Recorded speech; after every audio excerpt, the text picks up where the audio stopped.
বাংলাদেশ থেকে কর্মী নিয়োগে স্বচ্ছতা নিশ্চিত এবং অভিবাসন ব্যয় কমাতে বড় ধরনের পরিবর্তন আসছে বলে জানিয়েছেন ঢাকায় সফররত মালয়েশিয়ার স্বরাষ্ট্রমন্ত্রী সাইফুদ্দিন নেসুসেন ইসমাইল।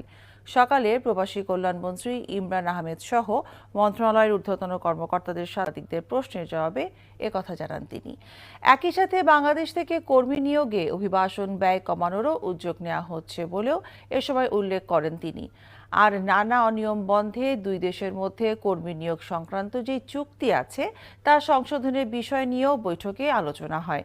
এছাড়া মালয়েশিয়ায় অবস্থানরত অবৈধ কর্মীদের বৈধকরণের যে প্রক্রিয়া শুরু হয়েছে তাতে বাংলাদেশের কর্মীরা অগ্রাধিকার পাবেন বলেও আশ্বস্ত করেন মালয়েশিয়ার স্বরাষ্ট্রমন্ত্রী Saifuddin নেসুসেন Ismail.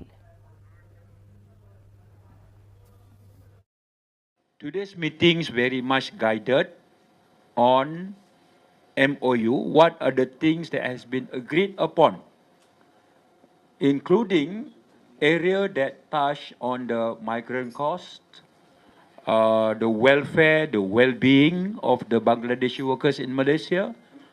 And today we have agreed that there is a need, urgent need in fact, for the senior officers from the two countries to sit down and look into the content of the MOU that need to be revised, review, or if need to revoke. Bangladesh থেকে কর্মী নিয়োগে স্বচ্ছতা নিশ্চিত এবং অভিবাসন ব্যয় কমাতে বড় ধরনের পরিবর্তন আসছে বলে জানিয়েছেন ঢাকায় সফররত মালয়েশিয়ার স্বরাষ্ট্রমন্ত্রী সাইফুদ্দিন নেসুসেন ইসমাইল। সকালে প্রবাসী কল্যাণমন্ত্রী ইমরান আহমেদ সহ মন্ত্রণালয়ের ঊর্ধ্বতন কর্মকর্তাদের সাথে সরকারের নির্বাচনী ইশতেহার অনুযায়ী আগামী 5 বছরে 1 কোটি বিদেশে কর্মসংস্থান সৃষ্টি করার একটা অগ্রাধিকার রয়েছে। তারই অংশ হিসেবে আমাদের যে রোডম্যাপ রয়েছে, পরিকল্পনা রয়েছে, সে অনুযায়ী আমরা প্রথমত আমাদের যে অভিবাসন ব্যয় কমানো সেটির উপরে আমরা গুরুত্ব দিচ্ছি। দ্বিতীয়ত আমাদের দেশ থেকে যারা যাচ্ছে বেশিরভাগ ক্ষেত্রে আনস্কিল ম্যান পাওয়ার এতদিন ধরে যাচ্ছে, যার ফলে তারাও আসলে যেই জীবনযাত্রার মানের পরিবর্তনের লক্ষ্য নিয়ে যায় সেখানে এখনকার বাস্তবতা অনেকে সফল হয় না।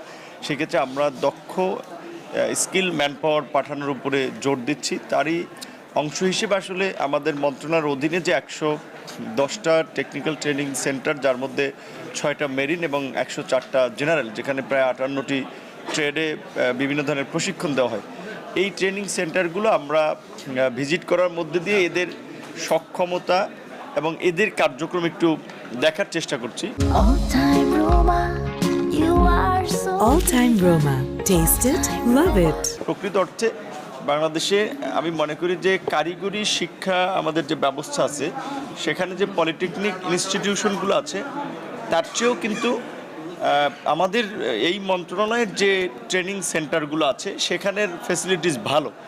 আর আমাদের প্রায় 23টা মন্ত্রণালয় সেম এরকম অনেক বিশেষ করে আইডিয়ার বা অনেক আপনার ট্রেডের প্রশিক্ষণ দিয়ে থাকে। সেক্ষেত্রে সরকারের অগ্রাধিকার আছে যে 23টা আপনার অধিদপ্তর কিংবা মন্ত্রণালয়ের কার্যক্রমকে এক জায়গায় নিয়ে আসা, যেন সরকারের অর্থ অপচয় কম হয় এবং যথাযথ প্রশিক্ষণটা মানুষ পায়। সেক্ষেত্রে প্রবাসী কল্যাণ ও বৈদেশিক কর্মসংস্থান মন্ত্রণালয় যেহেতু বিদেশিদের বিদেশে পাঠানোর জন্য স্কিল ম্যান পাওয়ার তৈরির ক্ষেত্রে একটা অগ্রণী ভূমিকা পালন করে, আমি মনে করি এখানে আমাদের কারিগরি শিক্ষা অধিদপ্তর এবং আমাদের প্রবাসী কল্যাণ ও বৈদেশিক কর্মসংস্থান মন্ত্রণালয়ের অধীনে যে বিএমইটি, যাদের অধীনে এই টিটিসিগুলো পরিচালিত হয়, এই দুটো প্রতিষ্ঠান যদি জয়েন্টলি কাজ করে তাহলে সরকারের যে অগ্রাধিকার দক্ষ মানব সম্পদ তৈরি সেটা দেশে এবং বিদেশে, সেক্ষেত্রে আমরা সফল হব। এখন যে পর্যায়ে জেলা কিছুটা বিভাগীয় পর্যায়ে আছে এবং অনেক জায়গাতে উপজেলা পর্যায়েও আমাদের কিছু terkesan kedai itu.